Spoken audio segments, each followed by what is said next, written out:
All right, folks, I got 5 after, so latecomers be latecomers. I say we get started. Good morning. Thanks for being here. My name's Cal, and I teach this workshop, Market Research 101.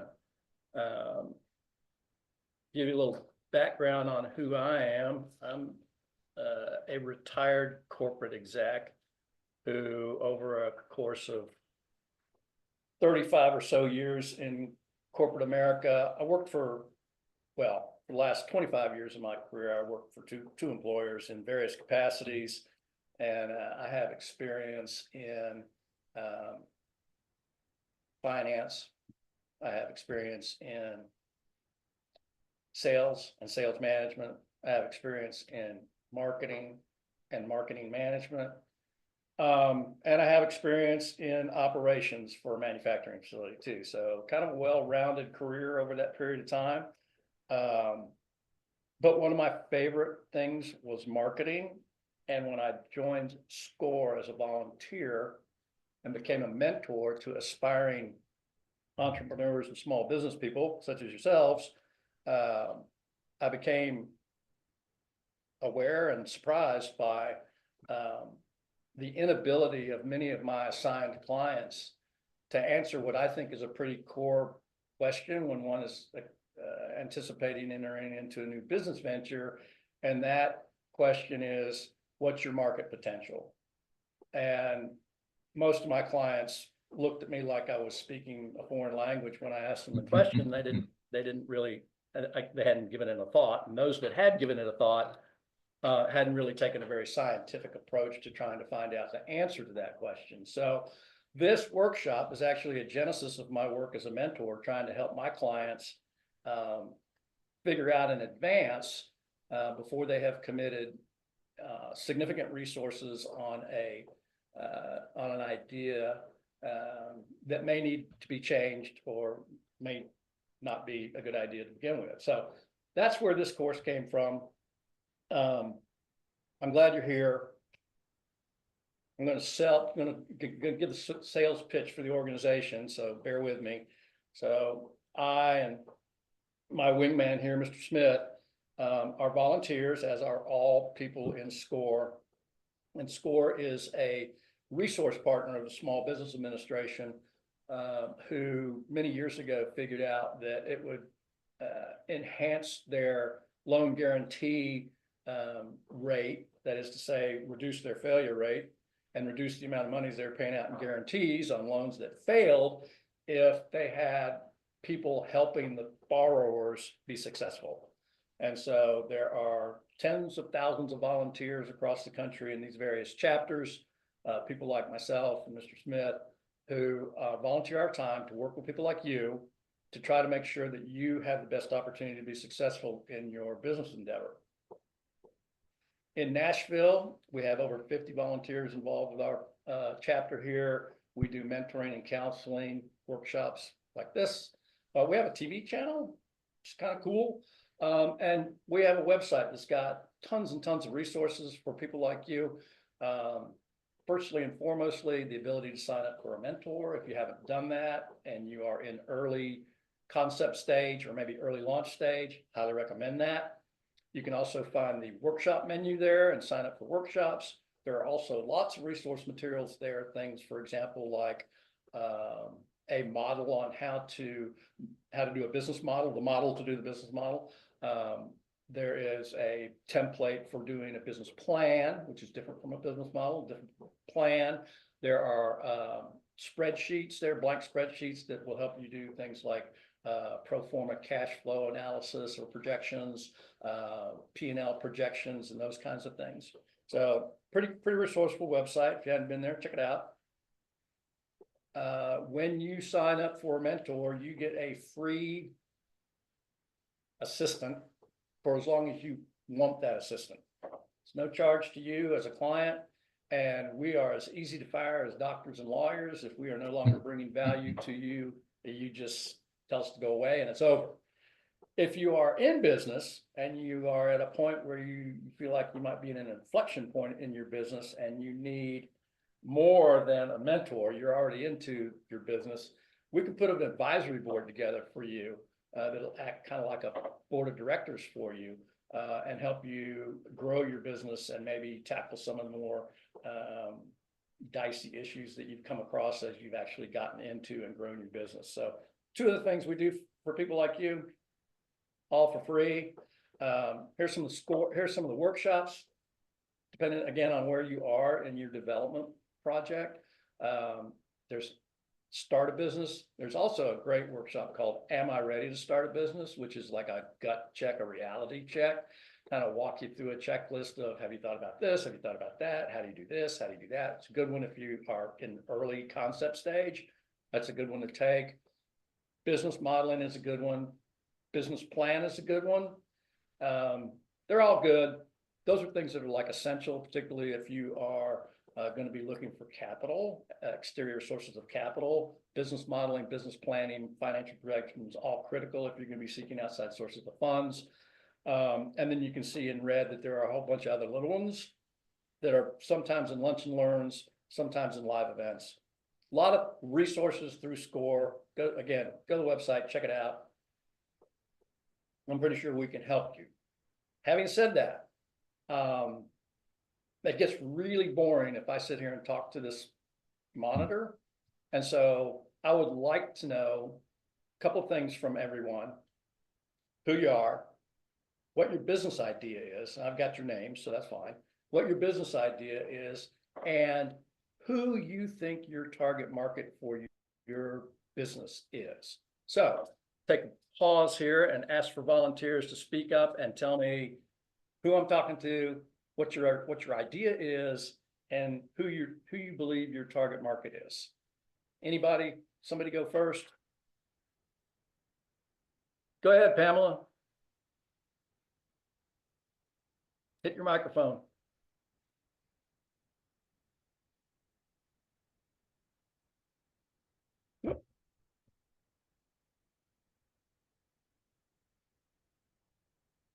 Oh no.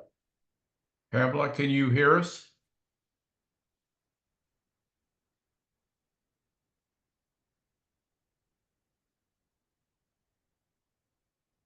I sent her a note. I don't know if she's got her mic muted or not. I don't know. I can't see the screens. I can't see the participant screens. I can't either. I just sent her a message. Oh, there we go. But you're the host, so I can't tell if their mics or cameras are working because you're hosting. Yeah. Well, I'm co-hosting, but yeah. But again, I can't see that. Yeah, okay.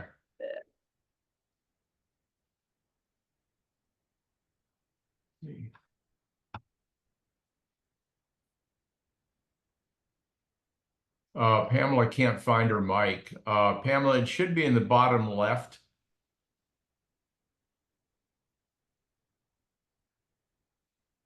You should see something that says audio.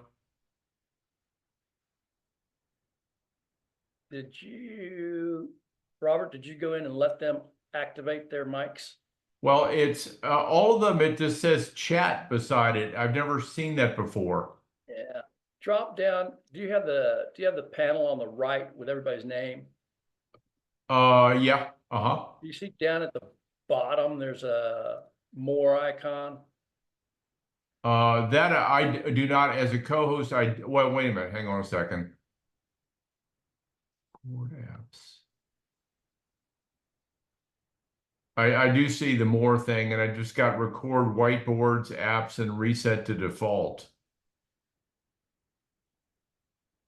Okay, hang on a second here. Oh, no. That's down at the bottom menu. I'm talking about in the box on the right where you can see who the panelists and who the. Yeah, at the very bottom, let's see under, let me shift out of there should be a box chat down there, and when you click on it, it should have a thing that says allow panelists to speak. Yeah, I do not see that. I'm on the attendees, and if I go all the way to the bottom, there's nothing there. And if you see that, Cal, as host, I would say click it to allow to speak. Yeah, but I see the same thing you do, and I don't think I'm the host, which is why I can't control. Okay.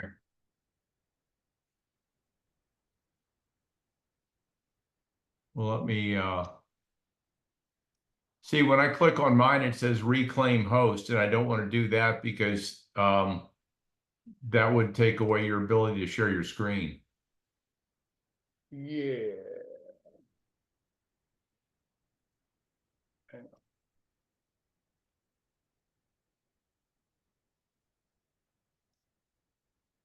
on. Oh, lovely. Here we go. Here we go.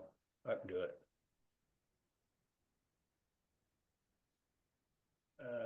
I can do it by individual.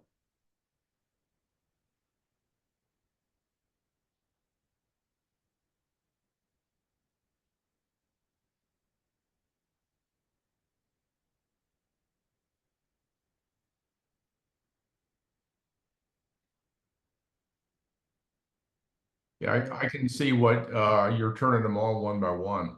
Yep, that's the only way I can do it, but I'm getting there. I've just never seen it where when I'm doing that, it's all I can see is a thing that says chat. Yeah. Hello, can you hear me now? Yes. Pamela, yep, can hear you. There we go. That's what it was. Well, my name is Pamela Blackstone, and my business idea is I knit or crochet hats and scarves and items like that. My target market would be people that like to wear hats. And I see that now people are wearing hats all year round, not just for wintertime. So to be able to find that niche that I can get into. Are you going to be web-based? Yes. Yeah. Well, and I found out that for things like that, I need to be going to craft markets or flea. Sure. Yeah. Yeah, makes sense. All right. So we've got a crocheter. Who else? Somebody else. Hello, yes. Good morning. My name is Jason Sneed. My business idea is in the terms of health coaching.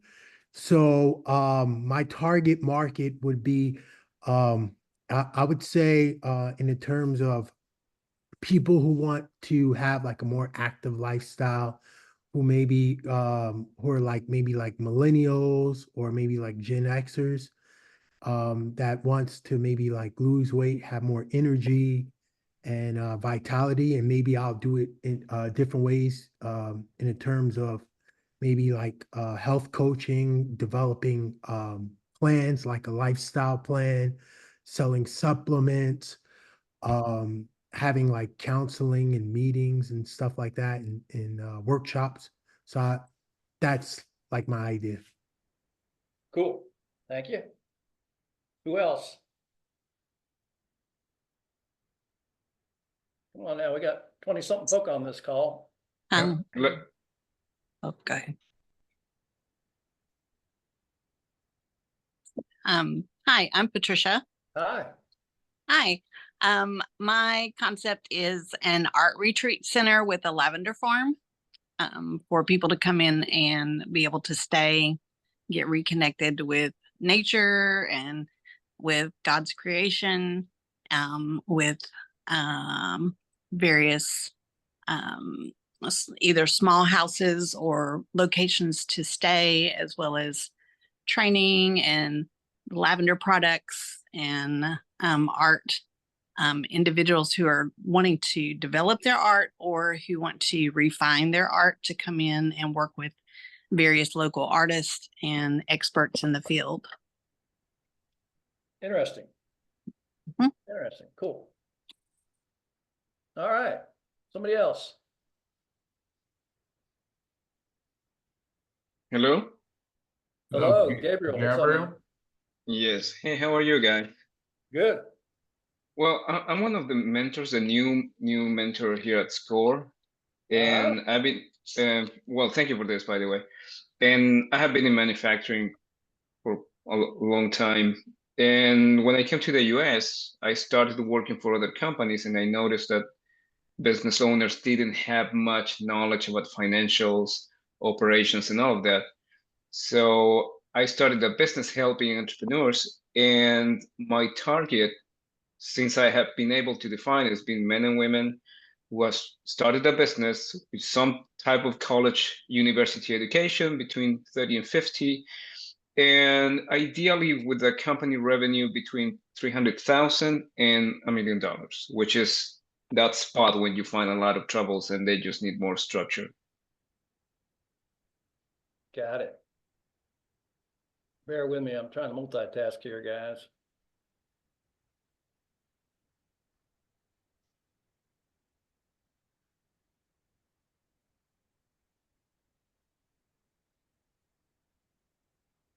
There she is. Zanetta, you've got permission to use your microphone.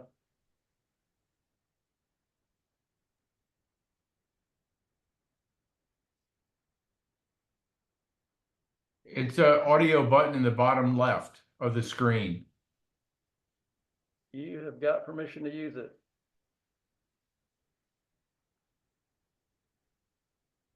And I can pitch my thoughts in the meantime, if that works. Sure, who's this? My name is Kate, and my approach is a little bit more real estate based. So I have a small architecture practice, and we will be relocating into a building that we own. But we have the main level that is like kind of the community, and this space is just like screaming for some sort of, food service outlet that, you can hang out in that's not a Mexican restaurant, because we have like 10 of those in our little town. So community-based food, but I hear all of the horror stories about that. And I'm just really trying to get acquainted with, I don't know, do I need to stay in my lane or kind of meet everybody what they're looking for, I guess. So a space where is it basically a restaurant? Yes, but it's a space that, it's all about the discussions about third places, right? I mean, restaurants, you are expected to go in, churn, and leave. And I think really having that type of area where people could come in and even work for a little bit as they're eating and having juice or even wine at night. So it's so restaurant plus.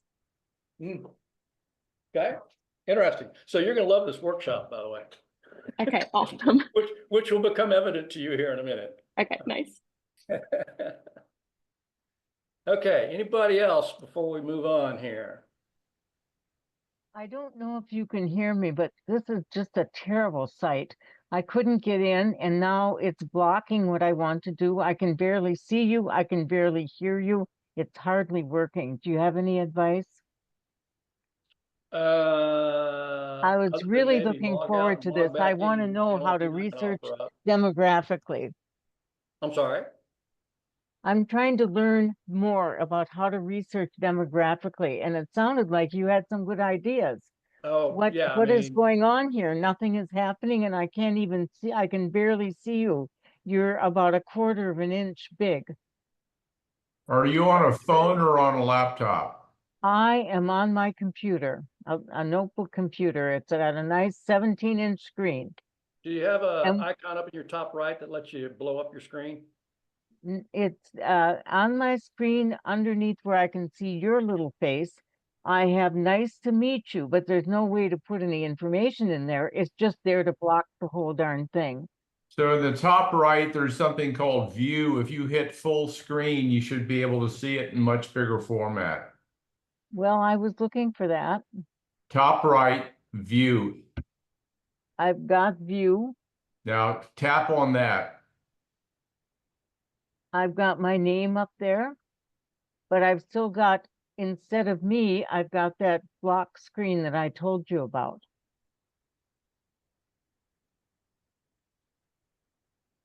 I now have made it quite large. My name is there. Let me see if I can find any way to get it to the camera.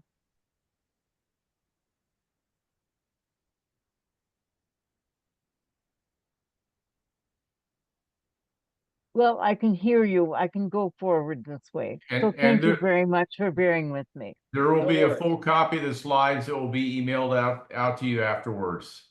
Great. Thank you so much. And we are going to talk about demographics. So there you go.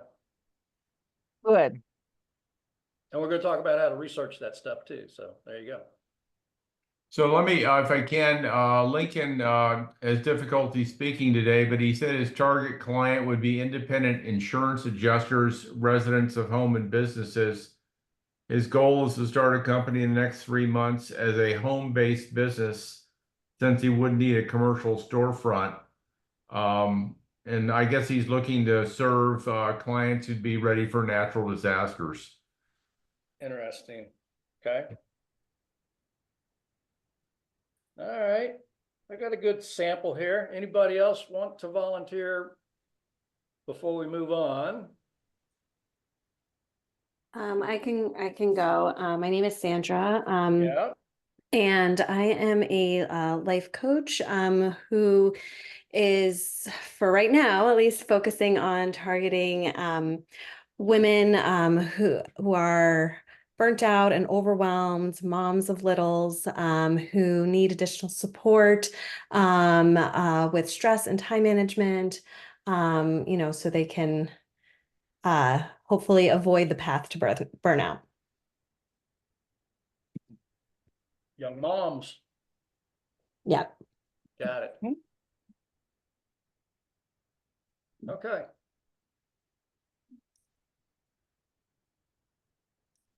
All right. Anyone else? So we're going to talk about how to think about target markets. And we're going to do that 4 different ways. We're going to look at where your business, where you think you can provide your services or goods. That's your geographic footprint, right? We're going to talk about the demographics of the people that you think may need or want your services.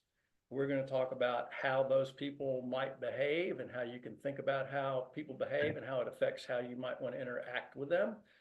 And we're going to talk about how they might think as well. So those are the 4 things that we're going to look at in terms of defining a target market. And that's if I can figure out how to get my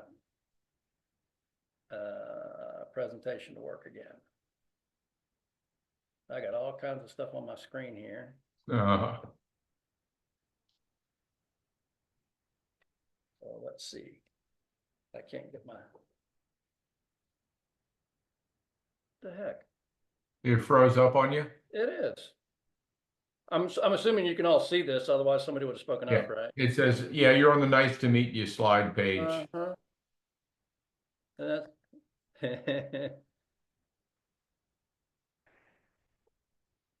Weird. I think that's basically my problem. Your slide was showing and there's no way to get beyond it. Let's see here. Now you're on Psalm. Here we go. Here we go. Okay, so just for y'all's information, I am like on full screen and I can no longer see your faces or anything. So Robert, if you would drive the train on that side. Yep. All I can see is my presentation. Okay, so what we're going to try to do this morning in a couple hours is help you define your target market and or markets. Let me emphasize that for any given set of goods and services that you think about making into a business, you may have more than one target market. And if you think about that, then you may have a different approach to reaching those markets, right? So you might market and or sell and or advertise your product and or services to different target markets differently, right? Then we're going to talk about how you identify the potential for your market. And to me, that's like really key. It's like, does this business idea have wings? Is there enough, is it scalable enough to make it viable, right? So what's the potential? Can I really make a decent business out of this idea? Then we're going to talk about how you figure out the answer to that question. So how can you research information to help you try to decide whether in fact there's enough scalability to your concept to make it a profitable business. And then we're going to talk about how you can use that information to fill in the top line on a P&L pro forma. It'll help you project your revenues. So you'll have some substantive, quantifiable, qualifiable data to help you support what you think your revenue projections are going to be. Okay? So that's what we're going to try to do. And hopefully, if I'm successful in helping you with those ideas, it will improve your likelihood of success, and it will help you project your sales volume through target marketing. So here we go. Steps to identifying market potential. Define your market. What is your total available market? Three concepts to think about. Total available market, serviceable available market, obtainable market, serviceable obtainable market. So TAM, SAM, SOM, we're going to talk about those things. First, we'll define a target market as a group of potential customers to whom a company wants to sell its products and services that share similar characteristics. And we can use those characteristics to help segment market so that our marketing and sales efforts can be more targeted and therefore more productive. Okay? So the way to think about how to define target markets is through these 4 characteristics that we already talked about: where people live, what their demographics are, how they behave, and how they think. And if you can put those 4 different characteristics together in different groups, you can identify different target markets, and you can then think about how you approach those groups to help sell your product or idea. Okay? So let's talk about geographics. Geographics is easy. It's the one people get their heads around real easily. It's basically where do you live, right? Depending on what you're trying to do and what your channel structure looks like, your geographic location may be a neighborhood, a zip code, an area code, city, state, county, a country, a region, might be North America, might be South America, might be the Western Hemisphere, whatever. But that's geographic, pretty easy concept to get your head around. Where are your customers, right? Demographics are the common characteristics that people share. What's their gender? How old are they? What's their income? Are they married or single? How educated are they? What do they believe? Do they have religious beliefs? Are they religious at all? What's their race? There are others, okay? But those are some pretty common ones that people use when they start trying to define people demographically, gender, age, income, marital status. And those things will tell us how people will spend their money, right? How people behave, behavioral characteristics are habit-based behavior, right? So a lot of people, I don't know, wash their hair every day. Some people wash their hair every other day. Some people wash their hair once a week. That's a behavioral habit. So if you're selling shampoo and you're trying to figure out what your volume might be by different target markets, different people, different habits. That's one example. How do people prefer to purchase their products? Some people won't buy anything on the internet, right? They insist on going to a brick and mortar location, and it may depend on what the goods they're buying. Like I won't buy shoes on the internet because I don't trust that they'll fit. And if I'm going to buy shoes, I'm going to go to a shoe store. So if I'm trying to sell shoes, should I focus on an internet best, or should I have a brick and mortar? Should I have a hybrid? How are people going to buy my product? And then frequency of use too. Back to the shampoo analogy. Going to use more shampoo if you wash your hair every day than you do if you every other day. Does that affect your strategy in approaching these people? So those are some examples of how people behave.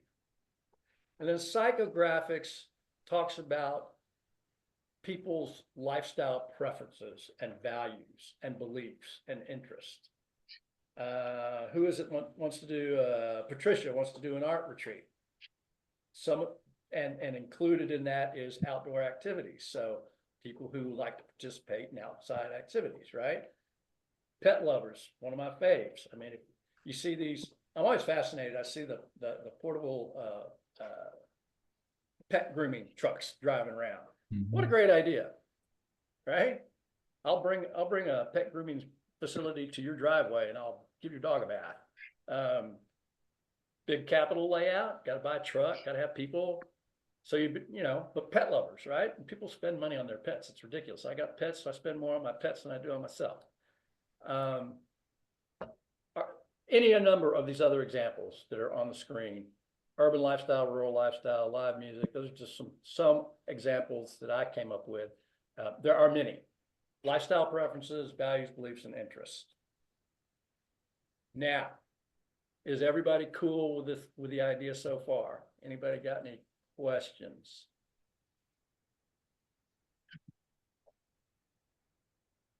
Yes. Where do you find like this data or information? Like, how do you source this information? I'm going to show you. All right, Stand thank by. you. Thank you. Stand by. I'm going to show you. So again, to define a target market, combine these characteristics, and you may get several groups, right? Some combination of those 4 characteristics will give you a target market definition, and maybe more than one. And again, if you have more than one target market, then you might want to think about how you approach those markets differently. What might resonate better with one group in a market than another group. So here's how to think about your potential, okay? The 3 concepts, TAM, SAM, and SOM. We're going to start with what the total available market is. So if you think about the total available market for a product or a service is global demand, okay? Today we're going to talk about, we're going to think about opening a restaurant, a fast food restaurant. So just think about the considerations that one would take when thinking about doing that, right? In the world of fast food restaurants, if your restaurant had a presence in every country in the world and you were the only fast food restaurateur in the world, your business would generate TAM. Does that make sense to you? You would get every fast food restaurant dollar spent globally. That would be the total available market. Does that make sense to you? Yes, it does. Okay. Obviously, with the few exceptions, well, obviously that doesn't happen, right? There's always competition, and having a global business is extremely challenging, and there's always competition. So nobody has TAM, okay? Nobody has TAM. But people do have fast food restaurants, and they have fast food restaurants. Some of them are, large scale. McDonald's is global, right? Kentucky Fried Chicken is global. So they have global, but they don't have TAM because they're competing. The serviceable available market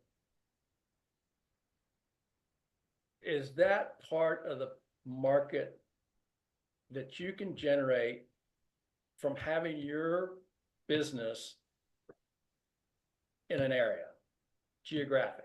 So it's your serviceable market is driven by your geographic footprint. What's your reach? So in my example, you might be able to figure this out by looking at similar circumstances in similar communities. I think Nashville is often compared to Charlotte and Austin. Don't know if those are fair comparisons or not, but they often are. So you might, think about what do the demographics in those towns look like? Are they similar to the demographics where I'm thinking about getting into business with, and see what a business like that would be like in those places. So SAM is the demand for your product or service that is within your reach. So it's in your geographic footprint. That's SAM. That's your serviceable available market. Everybody with me? SOM is that portion of SAM that you can capture. So just like nobody has total available market as their market share, nobody has all of the serviceable available market because there's always competition. SOM asks you, of that market availability in my geographic reach, how much of it can I capture? And that's typically a function of competition, right? Who is also trying to do what I'm trying to do, and how much of that business are they getting?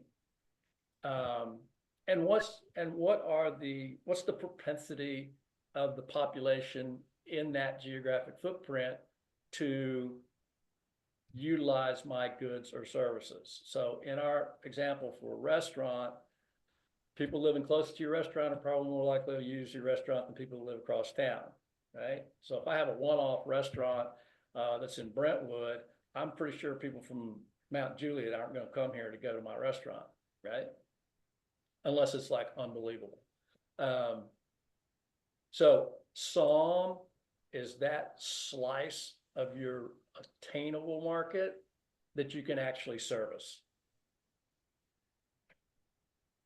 Now, first of all, don't answer to the affirmative, answer to the negative if you don't get the concept.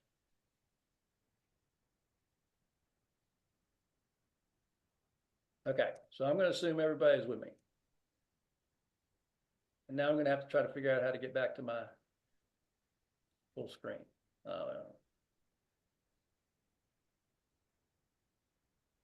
think I did it. All right. Here's the thing about SOM. When you're trying to put together a business plan and you're asking yourself the question about the financial viability of my business, you need to be a realist about how much of the business in the marketplace you're going to be able to get. Who wants to buy your goods and services? How are you going to market them? And what's your channel to market? How do you reach these people? And what is the strength of your competition? Whatever you use those things to think about how much of a market can I obtain. Your serviceable, attainable market needs to be a reasonable fraction or percentage of the serviceable available market. All right. How much of that market you think you can obtain needs to be a reasonable fraction of what's in the marketplace. And I got to get my, sorry guys, I'm not sure what the hell is going on today. Freezing up on you. It is. And what I'm having to do is stop sharing and then go back to sharing and then load it back up. And start from current. Here we go. Okay, I think we're firing again. So SOM is an indication of the short-term sales potential for your business, and can be and should be actually used as an indicator for your success potential. So let's just think about how much of an attainable market you can actually service.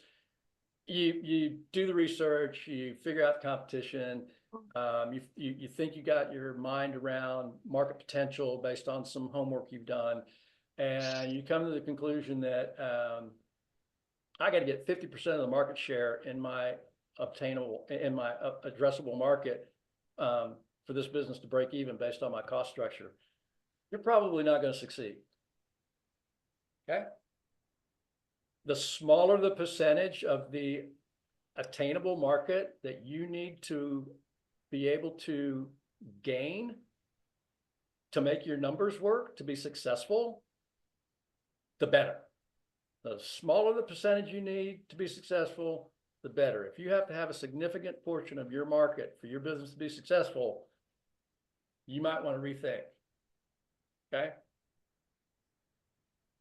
Now, how do we figure out the answer to these questions? Was the question that someone asked.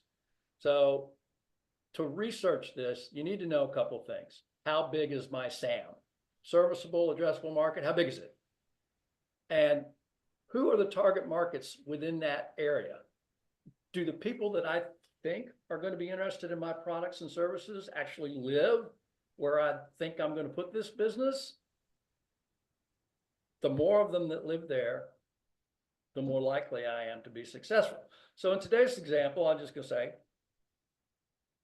if I'm going to open a fast food restaurant, I want to put it in a place where I think there are a lot of people who go to fast food restaurants, right? So who goes to fast food restaurants? Well, there's a lot of different people who go to fast food restaurants. Think of the working class lunch crowd, right? Lunch hour in business areas in the central business district. A lot of people go to fast food places. College kids go to fast food places. A couple of examples. Where are a bunch of those people located? That might be a better place to put a restaurant than in a place where there aren't as many of them. What percentage of it do you need to be successful? And then how do you use that information to estimate your income? So we're going to talk about how to figure this out, I think, if my computer will work for me, because it is once again frozen up. Jeez, I have never had this. Yeah, it's a lot of weird stuff today. Driving me nuts.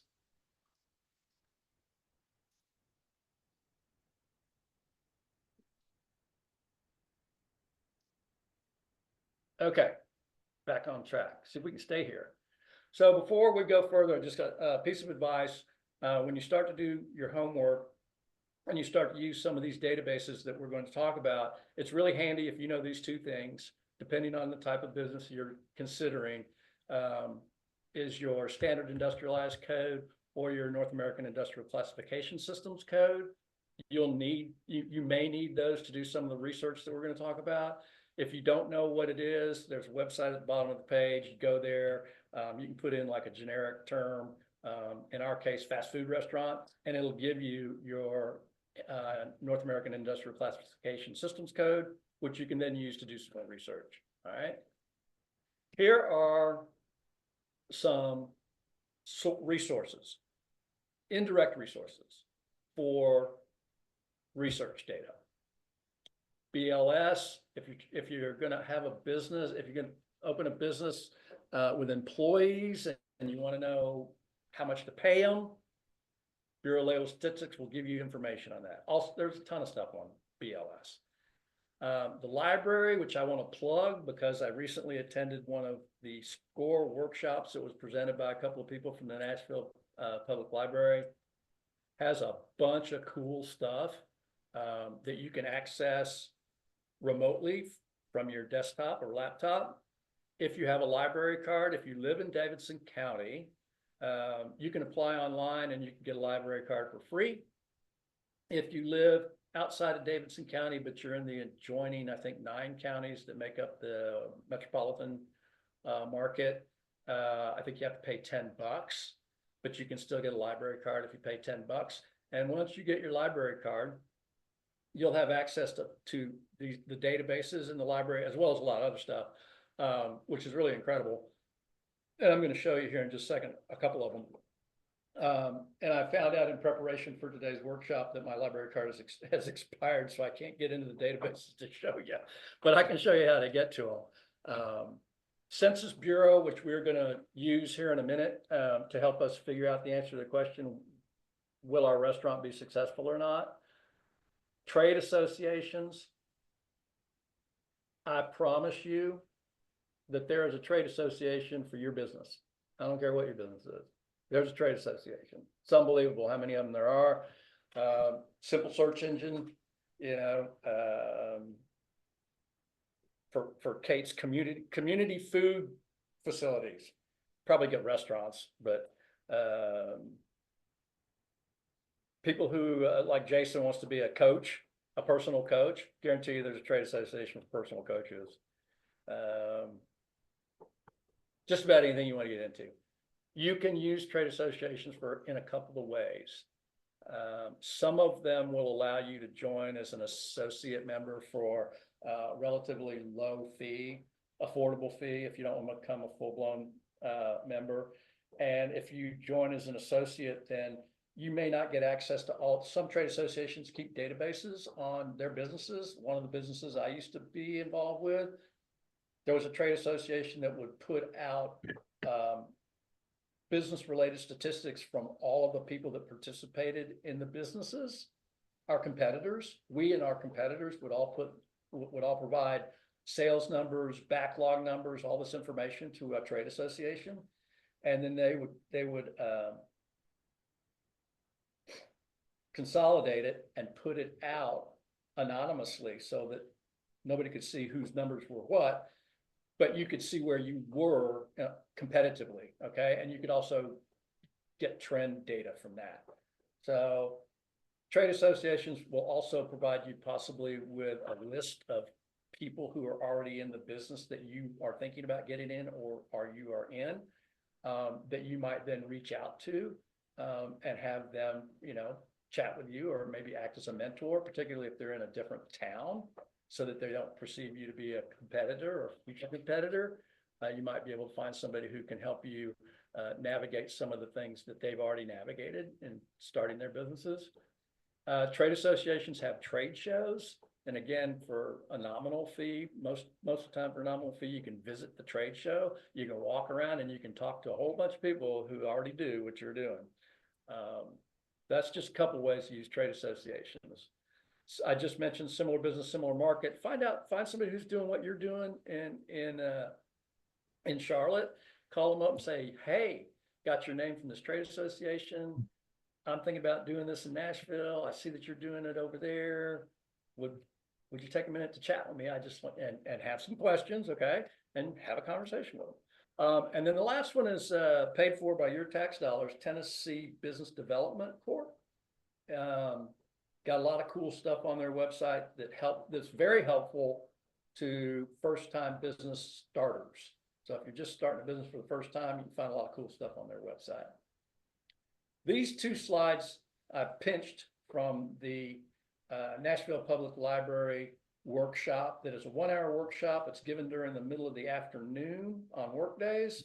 A real quick hour thing on how to use the library as a resource.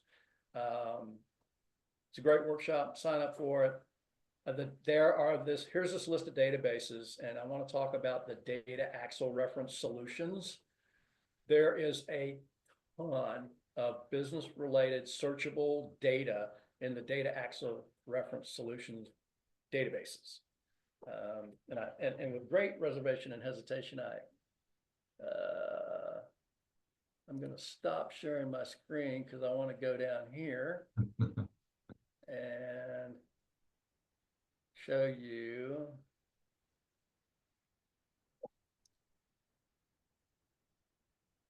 All right.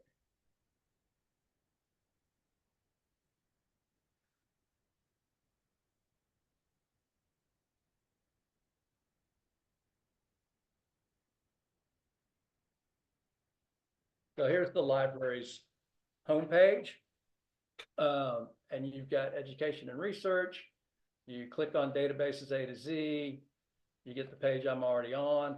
And here's just an example of all of the databases they have, including comics and consumer reports, but all kinds of stuff. And here is the data axle reference solutions. And again, my intention was to click in there and show you how to use it. My library card expired in the meantime, so I can't do that. But just take my word for it. Super informative. Lots of searchable data on trying to figure out demographic information, target market information is really good.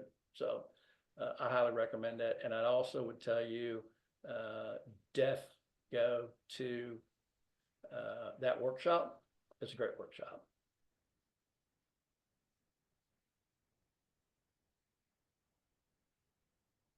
Now, if I can go back.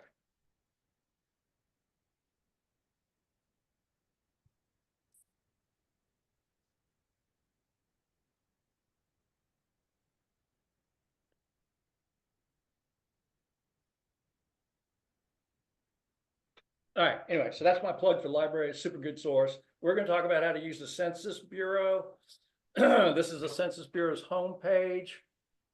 And again, I'm going to drop off here and actually go live to their homepage so you can see how this works. It's really cool.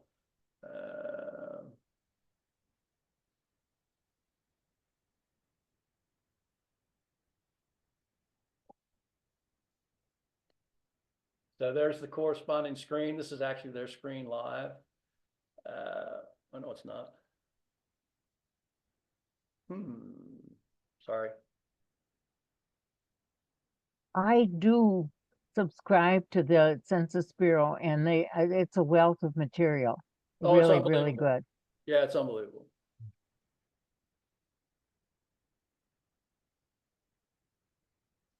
Also, I have a question. You mentioned what's the difference between the indirect and the direct sources? We'll talk about that at the end of the presentation. I'll help you understand what I mean by that. Okay, thank you. So hang in there. There's that. All right, I think I'm back where I need to be, I hope.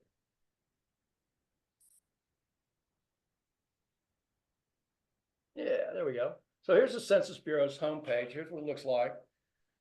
You can actually get lost in this thing because there's so much information here. But what I want to talk to you guys about is to how to use some of their data maps and tools, because again, we're trying to figure out where to put this restaurant, where we have the best opportunity for success. And we want to try to figure out where we think we can put a restaurant and get customers, right? So down here, there's a thing called data, tools, and apps. If you click on that,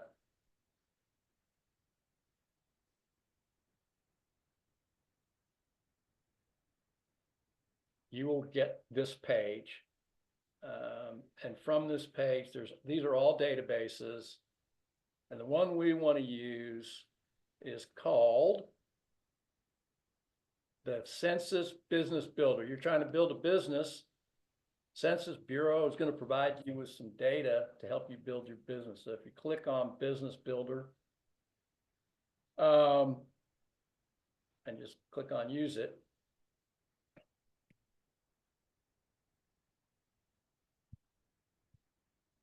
it may actually load up. Ah, there we go. So if you're a first-time user, you can take a tour, kind of walk you through how to do that. I'm just going to use it. So up here is how you drive it. Over here, there's a drop-down window that asks you for variables. And what are these variables? Geography, categories of customers, residents, businesses, so on and so forth. So geography, city, county, state, zip. And our secondary variable is demographics. So it allows you to filter by your geography, your footprint, some information about competition for one thing, but I'm interested in demographic characteristics. So I want to know things like this. Total population. How many people live where I'm thinking about putting this restaurant? Okay. So I'm going to take zip code and I'm going to take population, and then I'm going to use those two variables as my sort. And then over here is where you break it down. I'm going to use a zip code. And I'm thinking in my mind that this restaurant will do well over by the colleges, which happens to be zip 37212. So I'm going to drop that zip in here. And you'll see this thing live down here starts dropping in some stats for me, right? Now there's another drop down window over here where you can add a filter. And again, primary and secondary, I've got demographics, total pop.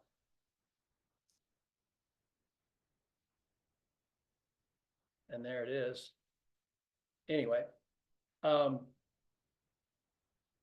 that.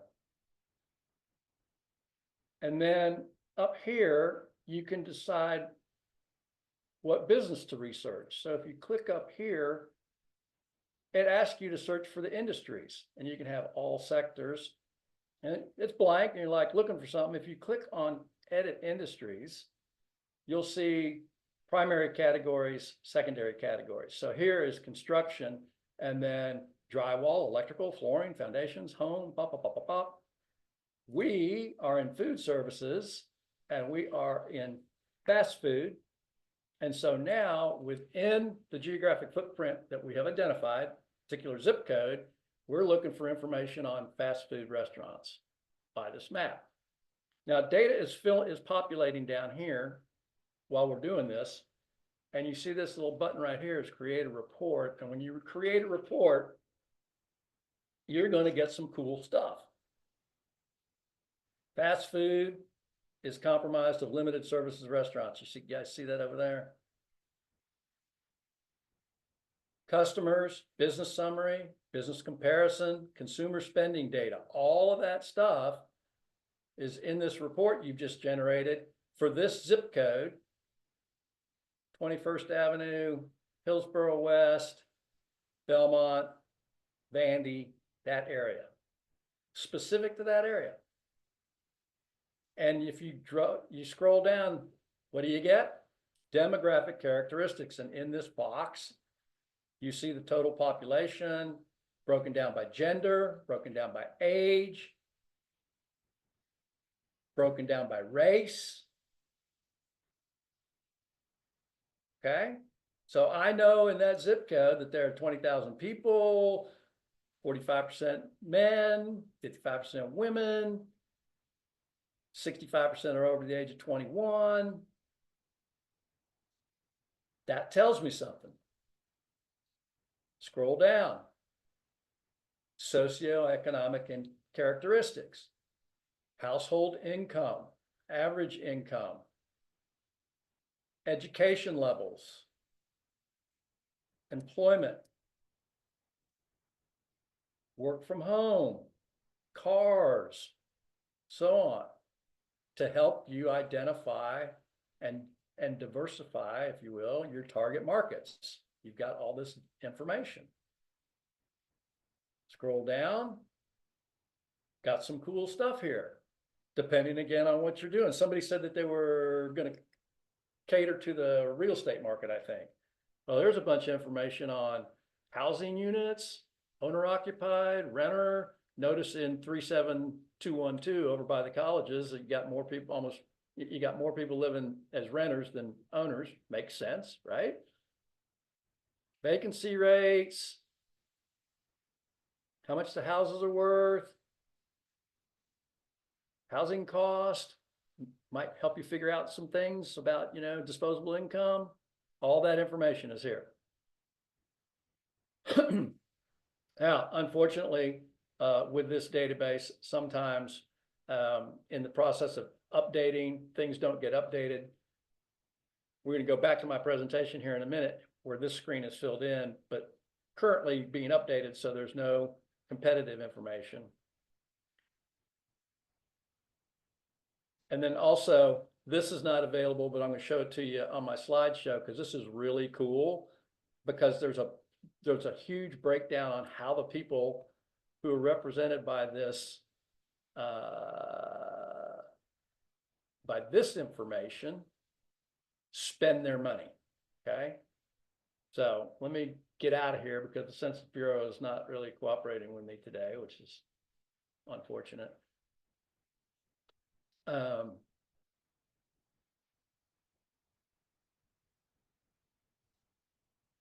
me go back. And I'll show you how you can use some of this stuff.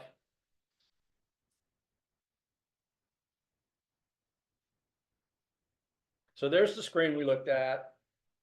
Data tools and apps is where I took you. And Business Builder. There's the screen. There's how I kind of broke it down before. There's my 37212. There's the data that popped up. There's how I broke it up for geography and demographics. Okay. There's where I dropped in fast food is what I wanted to research. And then there are the screens, demographic, socioeconomic, housing that I showed you live. I also have the consumer spending page, which wasn't filled in live today. So if you look at the consumer spending page, you see these little buttons right here. These are breakouts.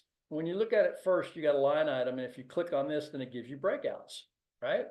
So if you can see this page, expenditures per household on alcoholic beverages, and then that's broken down 3 different ways.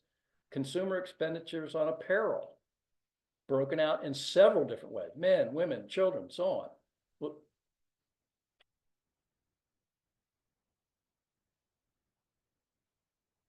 hang on, my bad.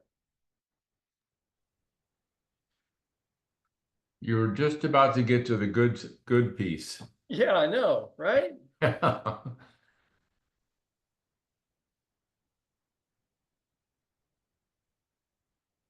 Why can't I back up? Dang it. Sorry, guys.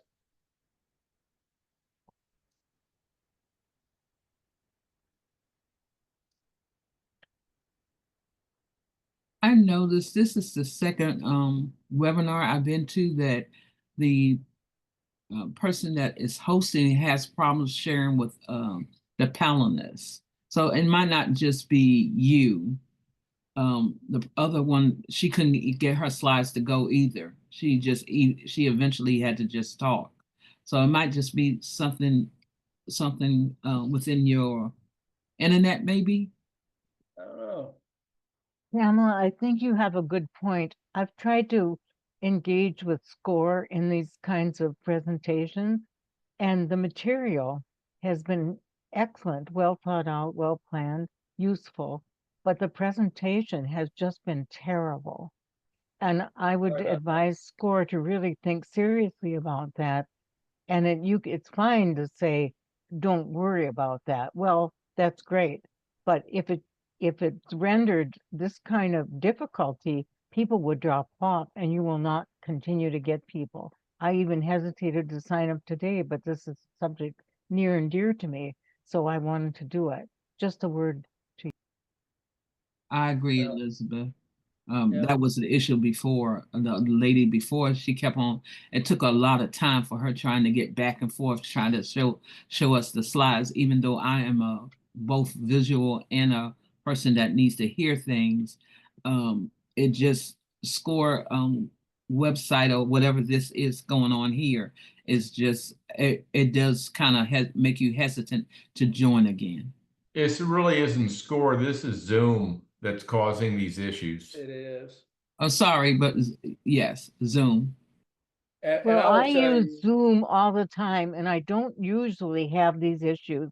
I Well, think you, it you can have be them under worked this out. format, so that's what we have to deal with.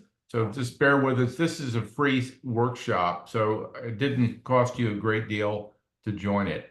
no, but it's frustrating. And I appreciate that. And I will tell you, this is the first time I've had this kind of an issue.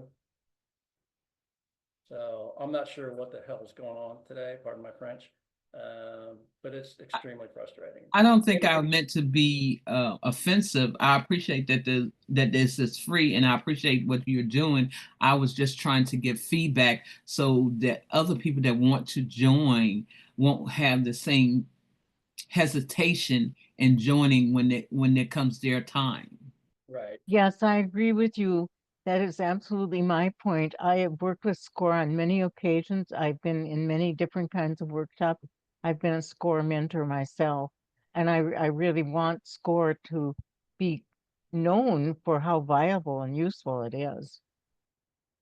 All right. So I think I'm back on track here. Can everybody see this? Housing characteristics. So Yep. in that zip Yes. code, here are the housing characteristics. We saw this live, right, on the website. And then here's the consumer spending that I was talking about when I lost it. And it gives you some pretty, detailed breakdown of how these consumers in that geographic area are spending their money, including dining out. So I'm trying to open a restaurant. How many people with disposable income? How do they spend it? How much do they spend on dining out? And here are the numbers broken down by breakfast, lunch, and dinner too. Okay. Super helpful for me to try to figure out whether this idea I have for this fast food restaurant over by Vandy is a good idea or not.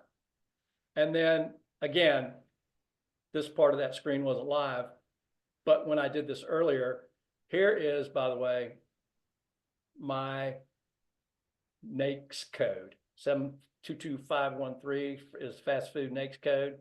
And this tells me that there are 10 fast food restaurants in that area already. And how many people are employed in that? Okay, so that's that. So here's how to use what I've just shared with you to figure out how much I can expect, or at least realistically think about what my revenue might look like if I open this restaurant up in area code, zip code 37212. Okay, so how do you figure that out? What's the SAM, serviceable addressable market? What is it? So we know that there are 8,315 households in that zip code, right? And we also know that they spend $5,867 dining out. Now, they may be going someplace else, but for the most part, people tend to stay close to home for the most part. So what is the SAM in this zip code for spending on dining out? Simple arithmetic, right? You take the number of households and how much they spend. That's almost $49 million being spent on dining out in 37212 Per year. per year. That's a big number, right? Almost $50 million. So if you're going to open a restaurant there and you're going to compete, you're going to be competing in a market that has almost $50 million worth of addressable market potential. Now, what's the difference between SAM and SOM? Who remembers that? Competitors. So we also know, because we saw this information on the Census Bureau website, that there are how many restaurants currently in 37212? Anybody? 10. There's 10, right? All right, so every time I try to use the active, it's driving me nuts. Every time I try to use the active Zoom screen, I lose the ability to control there we go. So we know there's 10 fast food restaurants there. If we open one, we'll be number 11.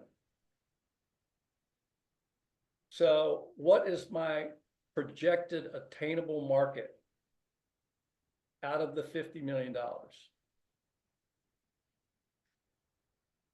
1/11, right?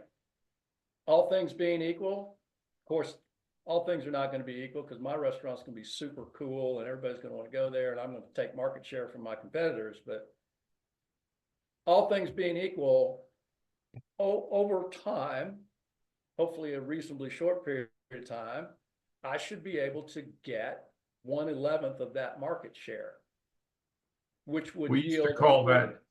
Sorry. Cal, we used to call that fair share. Fair share. So if that's the case, then my business should generate somewhere around $4.5 million in revenue. The question then is, based on what my expense profile looks like, if I drive 4.4 million in revenue through my business, am I viable? Or does my revenue offset my expenses with something left over? Am I a viable business at 4.4 million? If my cost to generate $4.4 million in revenue exceeds $4.4 million, then I need to figure something out. Hmm. But if my cost structure is such that I can expect realistically to drive somewhere around $4 million through my business for less than $4 million, I got a viable business, right? Does that make sense to everybody? Yes. Okay. Yes. Yes, yes, this is great information. I love it. Okay. Uh, So I'm going also, to show you guys, I told you at the beginning that this workshop exists basically out of my frustration as a SCORE mentor with my clients' inability to answer a basic question, which is what's your market potential? Cal, can I ask you a question about that? Absolutely. Okay, first of all, this is really cool. I knew about the census, but I didn't know that it has such a great tool. What would be the percentages, not just in entrepreneurs, but, and you can just give me, you don't need to be exact, but for bigger businesses to go this thorough on their market, possibilities, how would you determine that? Have you seen that they make the same mistakes, or no, that they go straight with this information? I don't know how to answer your question, Gabriel, and I'll tell you why. I mean, obviously it depends on the business, the management of that business's familiarity with marketing and marketing concepts, how much they're willing to delve into doing this kind of research. I told you in one of my previous lives, we had, we belonged to a trade association that was a consolidator of data, and we use data-driven information to make business decisions all day long, every day. And I would suggest that anybody should do that. Okay, whether they do that or not is strictly, up to their strategy and their level of sophistication, and whether they think it's relative or not. I mean, a lot of different variables probably go into that decision-making process. But in my life, in my business life, I mean, we were always data-driven, always. Cool, thank you. Yeah. yeah. Also, I have one question real quick. Yeah. And in terms of possibility, you mentioned the 4 million and change would be like the type of revenue. So let's say if everything everything's equal and then you follow plan and your business, it's like regular, is that like a 80% chance you reach that 4-point-something million in revenue, or is it like 80% chance, 50% chance, 10% chance? Fair question. Let me help you answer that question, okay? Because the answer to the question is, who knows? Yes. Right? But the way you can use the data is you can say, all things being equal, and let me preface that by saying you're going to have a ramp up period. You're not going to generate peak revenue month one, right? You're going to ramp up over time. But when you reach your full market potential, then all things being equal, that 4.4 should be your number. Here's the way to think about it, though. Look at your cost structure. If your cost structure is 4.4 or more, obviously you got a problem, right? But if your cost structure is, let's say your cost structure is 2, and you only reach 80% of your potential, which would be 3.2 million, 3.3 million, you still have a viable business. Does that make sense to you? Yes. Yeah. So you can ask yourself, based on what I know my cost structure looks like, what percentage of that full potential do I need to achieve to have viability? That's the way I would look at it. And again, the lower, the better, right? If you remember early in the workshop, we were talking about SAM and SALM, and I said, if you have to get 50% market share, you probably have an issue. If you only have to get 2%, you're more likely to be successful. So if you think your market potential is 4.4 and you need to get 2.2 to be successful, then your cost structure obviously needs to be less than 2.2. But if you only need to get one to be successful, then your probability is higher. Does that make sense? Yes, yes, it does. So that's how I would use that data, Jason. Okay, thank you. That was a great clarification. Yeah, Thank- yeah. So let me show you how a couple of my clients actually use this kind of information, okay? And this first example is from a young lady who opened a fast food restaurant. So here we go. She wanted to open a restaurant similar to one that she had been working in Albany, New York. She went to school in Albany, New York. She moved to Nashville. While she was at school, she worked in this restaurant. It's a one-off, but the owners were talking about franchising to her since she was here and she was interested to do it. So the original conversation was franchising. So they're going to open this restaurant similar to the one in Albany, New York. Trying to figure out whether it'll be successful in Nashville. So she began by comparing demographics in the two cities. And here's what that looks like. And again, this data is all from the Census Bureau. So she goes to the Census Bureau and she sees the population comparisons. And she sees the population income comparisons. And she breaks that down by ages. So New York by age group, Nashville by age group, percentages by age group, and total by age group. So she's got this comparative data and she says to herself, wow, Nashville's a much bigger town just by sheer volume. I should have a better chance of success because there's so many more people that live here. And from her experience, she knew that their market, their target market, ages 15 to 54. Again, looking at the data, there are more 15 to 54-year-olds in Nashville than there are in Albany. Again, looking favorable, right? More people in total, higher percentage of my target market. Then she said to herself, what's the cutoff for salaries to spend food away? And she looked at the data and she said that anybody making above 30,000 in the Northeast and Southeast will spend roughly 3,000 annually on food away from home. Now, you and I both know you can go to the Census Bureau and get that specific information by zip code, state, county, whatever you want. So you can use better data than she used. She's basically making some assumptions here. But anyway, she could look at the data and she could find that 79.6% of those of the people between those age groups are in that salary range.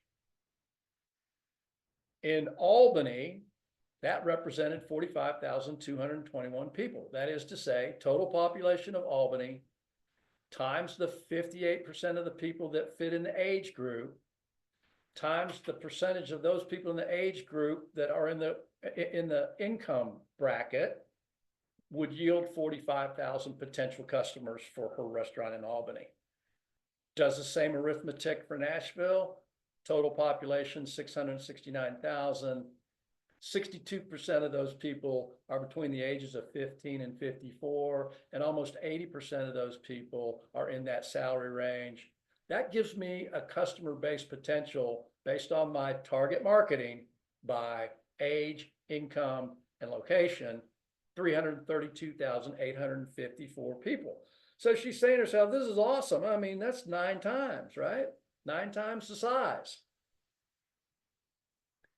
She looked at annual household incomes like we just did, higher in Nashville. And she reaches the obvious conclusion. More potential customers, higher median income, larger percentage in the target market. Restaurant's going to be great. She knows from experience that the restaurant in Albany had roughly 5,000 customers a month, which is 11% of the identified target market. Right? She also knows from experience that the average sales ticket was $15 and their revenue was $74,760 a month. So basically $75,000 a month. Using the same estimate, that is that 11% of the target market will actually end up being their customers, and using this number, well, yeah, this number, 332. So she's saying, well, there's potentially 36,600 customers, 11% of the 332. Assume the same ticket. Dang, I got a $500,000 a month business going here. This is great. This thing's going to be great. Now, that's how she used the data to try to figure out whether the potential is there.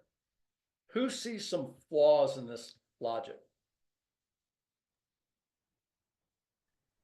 Well, from the math, I don't see anything. I would just be careful about the pricing on renting equipment, salaries here in Nashville, meaning that their costs are going to go higher. Her cost structure will be different, right? Yeah. She didn't factor in her competitors. She has not looked at the competitive landscape. Fair. That's Also, she has the same per $15 per visit per customer for both areas. I mean, you have to make assumptions, right? She knows that people were dropping $15. The average ticket in her real world experience was $15. So assumptions are assumptions. Again, you're trying to get to a number that has some kind of substantiating backup from which you can then make some assumptions. All right. So like we were talking about before, Jason, that 4,000,004, and your question was, well, what about 80%?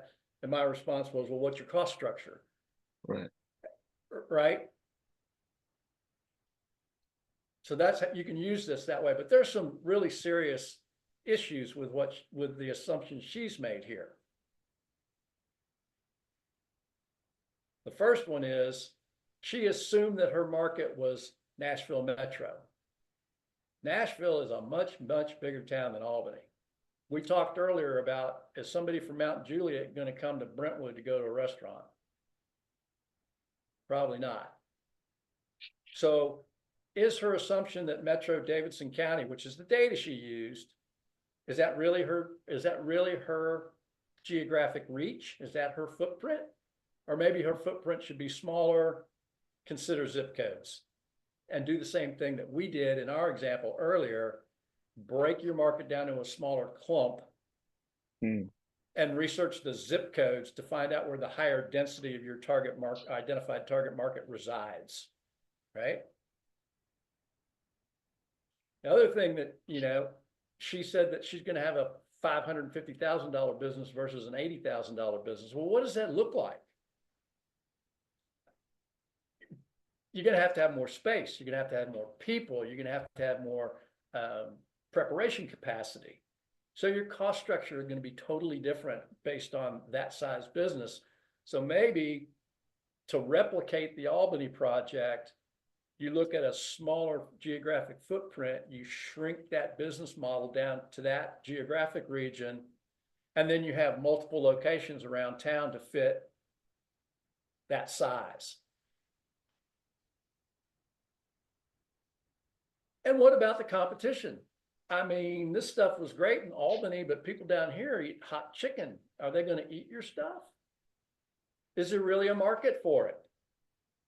So somebody asked earlier about indirect versus direct. So here's some direct research opportunities to validate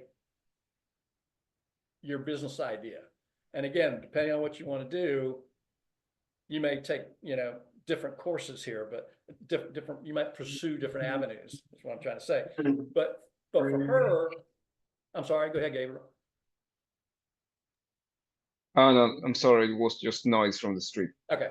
For her, she could take some of these samples she could set a pop-up tent at a food fair and give away samples for free and take a survey from the people who she gives these samples to and say, hey, would you eat some of this and then tell me what you think? I got 5 questions here. That's direct research. You can use that type of research to validate your concept. You've got the indirect research data that says, based on the data, seems like there's an opportunity here, but are people actually going to eat this stuff? Direct research will tell you that. And finally,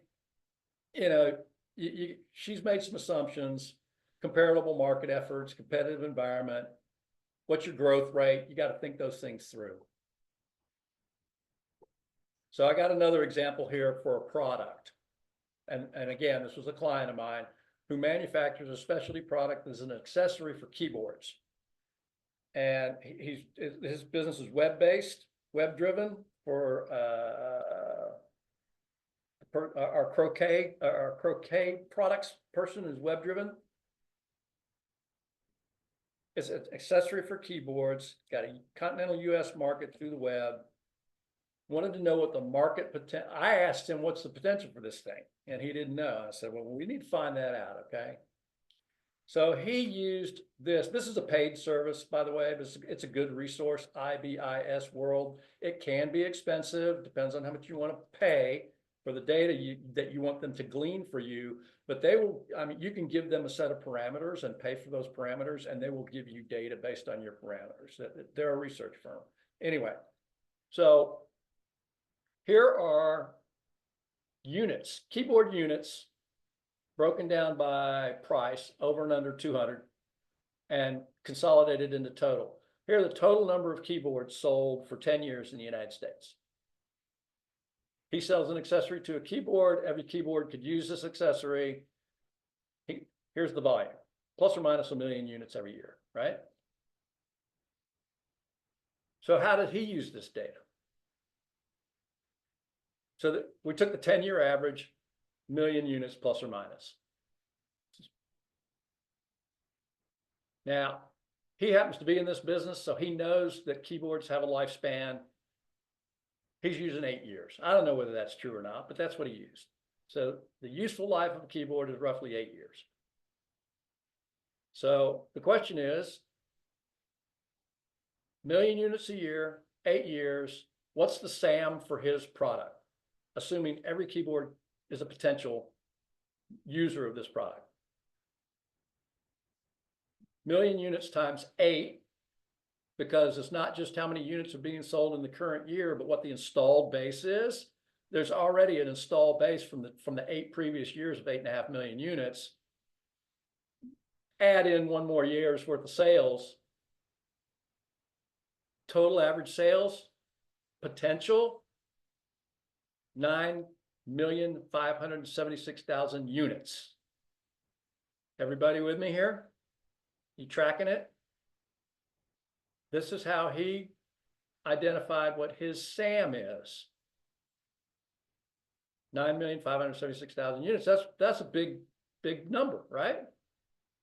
Now, especially big number when you figure out that this guy sells these things for 35 bucks. So get your calculator out and multiply 35 times 9 million. What percentage of that does he need to have to be successful? I mean, if he gets 1% of that, he's got a multi-million-dollar business. Everybody tracking this thought process? You with me? Yeah. All right. So I'm going to show you one more thing you can do that's kind of easy, and this is like quick and dirty for research. You can use, if you're in business and you have a business page for Facebook, they will let you do some research as part of your Facebook page. And here's how you do it. You use the create an ad tool, and it will help you estimate potential market. So in this example, we're going to talk about a person who is selling team apparel to football players over the internet, and they notice in their sales numbers that a bunch of cheerleaders are buying this stuff.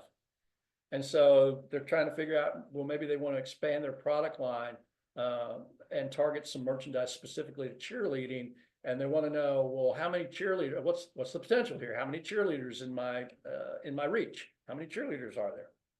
So the way you do this is you use your Facebook business page and you use the create an ad feature. And it says advertise on Facebook. There's a couple of things you have to do here. You can actually lie to it and it'll still work. It needs an address and it needs a picture. It won't let you do anything unless you upload a picture. So you can put in a picture, you put a picture of your dog, whatever you want. You just have to put in a picture. But when you do that, you get this page. Let me point out a couple of things. What does it say up here? Targeting. What's the next one? Location, geographics. What's the next one? Demographics. What's the next one? Likes and interests. That's behavior, right? So 3 of the 4 pop up. And so this person said, my business is in Georgia. So I select by state and I select Georgia. I'm high school teenagers, so they are 13 to 18 years old, male and female, 13 to 18-year-olds, whose interest, behavioral characteristic, is cheerleading. How many of them, how many of these people have expressed this interest on Facebook in Georgia? That might give me an indication of what my market potential is if I want to expand my business into cheerleading apparel instead of just sports apparel for football players. And you put that data in and it gives you a number over here.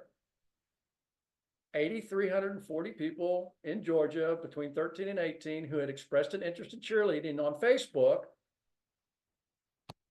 There you go. I don't know what that might tell you or what it might not tell you, but it tells you something, that there are 8,340 Facebook users in that geographic region with those demographics and behavioral characteristics that are potential customers for your product. That's what it tells you. Couldn't you also use a Google keyword search to do something similar? I don't know. Maybe. I've never used the Google keyword search, but sure. But that's just another example of how you can use data-driven information to make business decisions, right? So here's the deal with indirect. We talk about a lot of indirect stuff, and indirect data has its value. Hopefully you agree with that based on our conversation over the last 90 minutes or so. But you should always back it up with some direct stuff. Test your theory. I like to call it test your theory. So you have a theory, you've done some research with some indirect data that seems to substantiate the potential for your business, but you need to test the theory, prove it out. In the restaurant example I gave you from my client, take your product to some food fairs, have some surveys, give away samples, ask people to answer a brief questionnaire about what they experienced. That should tell you something. Surveys, focus groups, in-depth interviews, trade shows are a great place to get this kind of information. Questionnaires, all of those are direct sources to validate what you believe based on your indirect research of the data. Now, 2 things to look out for is bias.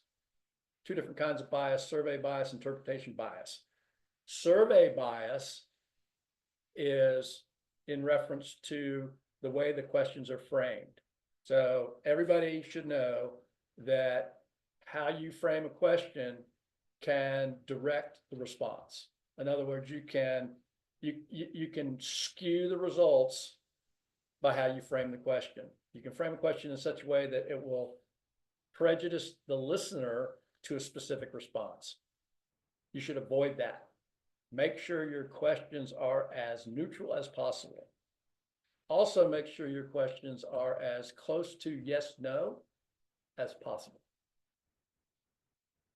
Because if you start getting into subjective responses to things, then you don't really know what those subjective responses mean. The other thing to look out for is interpretation bias. I like to say, don't lie to yourself. If you ask unbiased, fair questions, hopefully that just get yes or no. In my example, did you like it? Here's a sample of this food I'm thinking about selling. Did you like it? Yes or no? What is it that you liked about it? Or what is it that you didn't like about it? Try not to have questions that will give you too much gray area in the response, and then make sure you don't lie to yourself in reading those responses. oh, well, they really kind of meant this, or they really read it for what it is, accept it, because that's going to help you make a better business decision. Okay. Yes, I just have one question. Is there a type of framework to ensure that you're asking objective questions, that you're not being so subjective? Is there like some type of framework that you use, or some guide to ensure that you're not um being very biased? I'm going to tell you, and I'm going to tell you without knowing this factually because I haven't done it. But I'm going to tell you, if you use your search engine to search how to compile survey questions, you'll probably find that. Right? How to write survey questions. I'll bet you can find that. Thank you. Yeah, yeah. I mean, here, I got my phone right here. We'll try that. We'll just see what it says.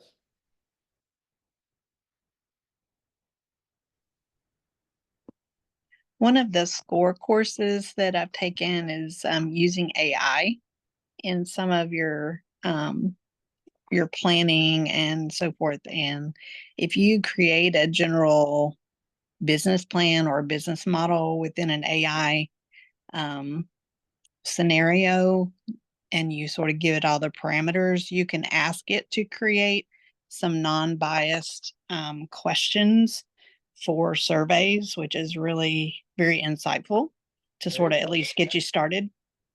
So just an idea. Yeah, so I just put in my search engine how to write survey questions, and boom, how to write great survey questions with examples, writing great survey questions, expert tips and templates, writing survey questions, the Pew Research Center, that's a good source. How to write good, even great survey questions. I mean, bing, bing, bing, bing, a whole page of them. So yeah. Getting back to that idea of using AI, of course, you have to review everything very carefully, but that can be especially useful, especially if you had this really good demographic data and you were looking at these very specific targets. You could make sure that you were using language and getting at the issue that you really wanted to, and would probably engender the most responses just because it would be very specific. There you go. All right. So summary here. First thing you got to do is define your market and or markets. Remember, you could have more than one. My guess is you probably will. Define them using 4 basic characteristics. Know what your total available market is. Estimate what you can actually service out of that market. And then use some direct research to substantiate your indirect data research.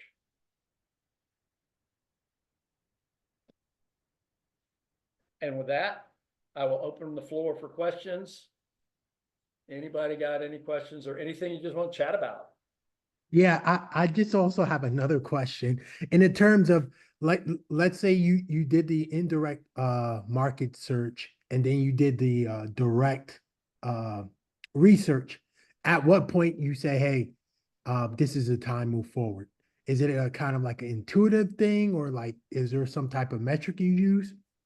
There's no metric. I would think it's probably more intuitive than I mean, I don't know how to look. If you've got good indirect data that says, based on my SAM and the competitive landscape, which will yield my SOM, if I only need to obtain a relatively small percentage of what I believe my SOM or my SAM is to have a successful business based on what my cost structure is going to look like, and then you have validated your product or service with some direct contact with people and they respond favorably, I mean, I think you connect those 2 dots and you're probably good to go.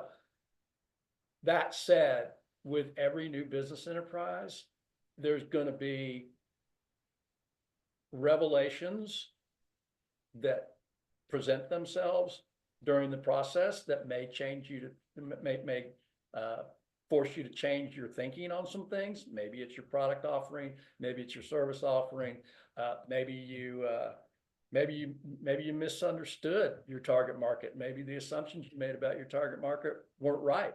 Maybe there's some other group of people that are have a higher propensity to want to use your goods or services than what you thought. So businesses always have to pivot, right?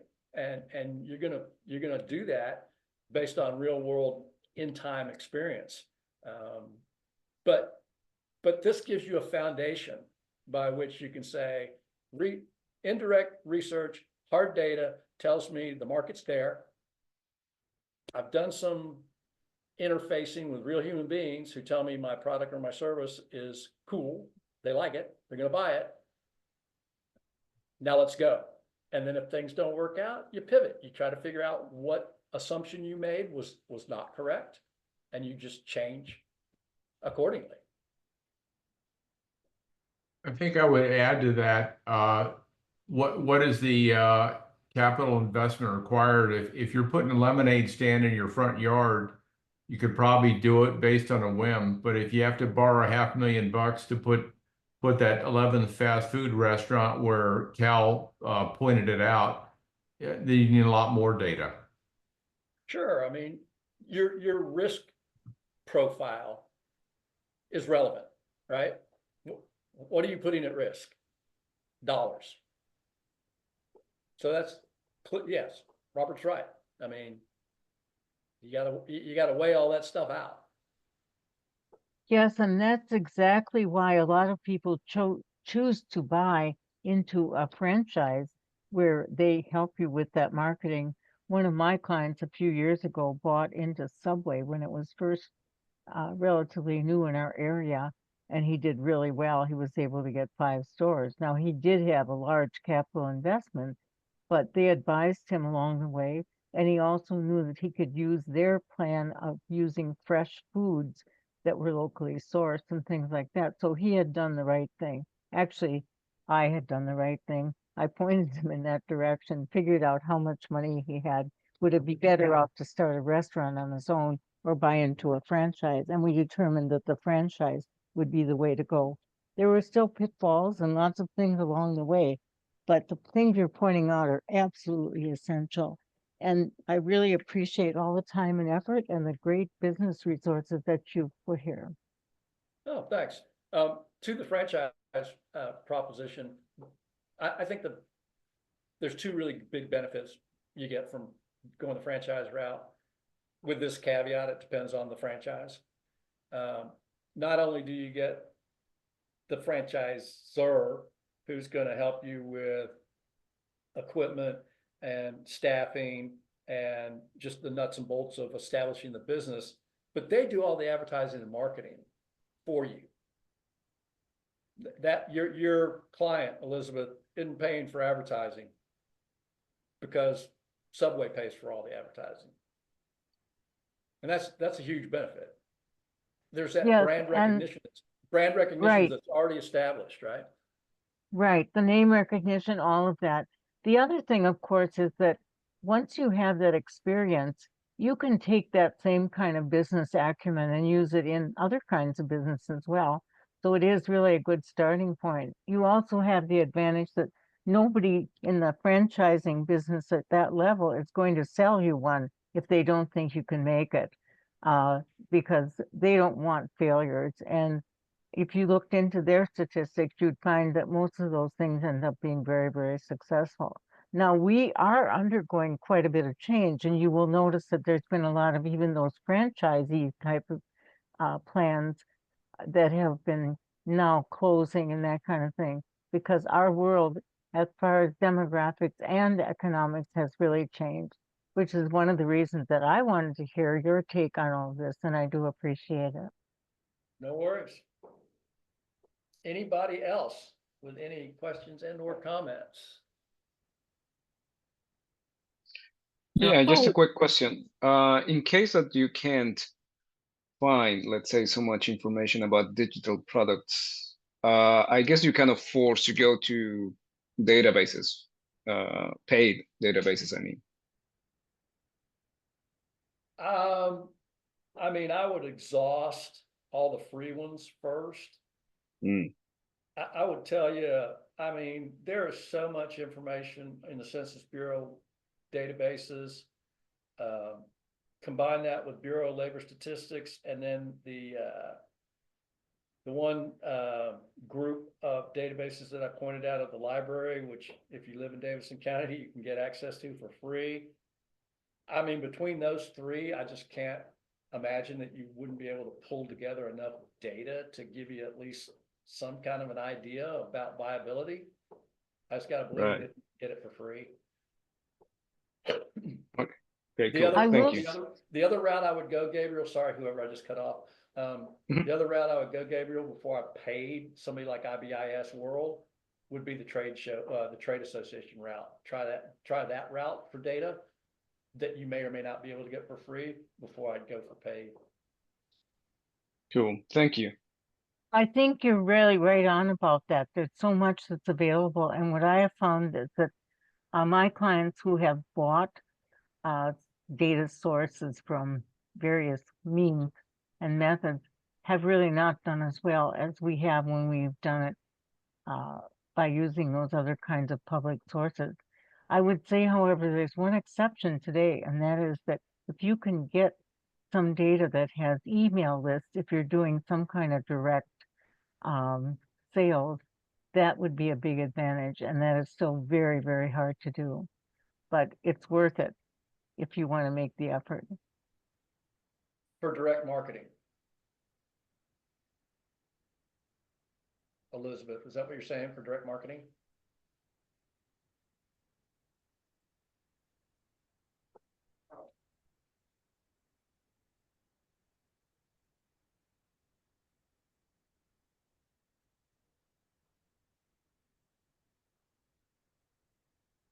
All right, anybody else? Cal, I've got something. This is Kate. Looking at the Census Bureau, I had no idea the layers that you could go into that. When you were doing the research based upon zip codes, is Yeah. there a way to do like a mileage distance or a driving distance from like a pin on a map that's not necessarily tied to a zip code, or really is all of the census information tied to that core zip code as its main Well, like viewer? It's not tied to a zip code per se. If you remember, you get it.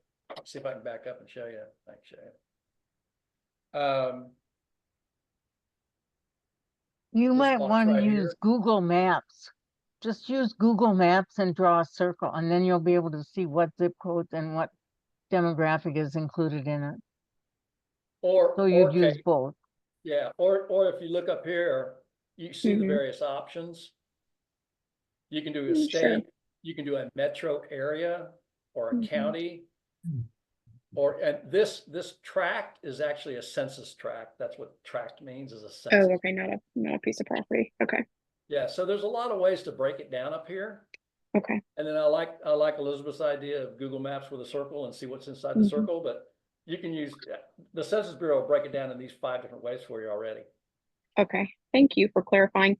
And then from the direct research bucket, like the idea of like before you invest so much in like, restaurant equipment and stuff, I mean, do you see the value in doing like smaller pop-up things in a certain like building location to kind of test the market and see what the people want? Or is that, I don't know. No, And absolutely. have you seen that be a successful path? I haven't seen it firsthand personally, but I mean, just, Mhm. Logically thinking about it, absolutely. Makes Yeah. perfect sense.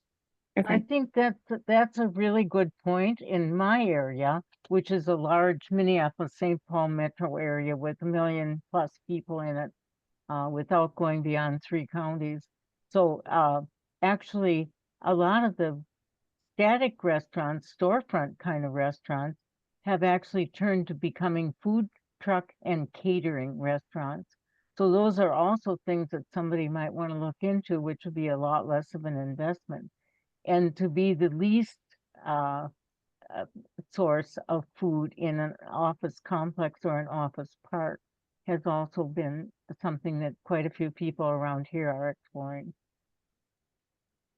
Yeah, but I think Kate's concept is more of a gathering place with food as opposed to a food place per se. A gathering place with food. Tell me if I'm wrong, Kate, but that's kind of Yes, that's if what I we're heard. looking just at Kate, yes, that's an entirely different thing.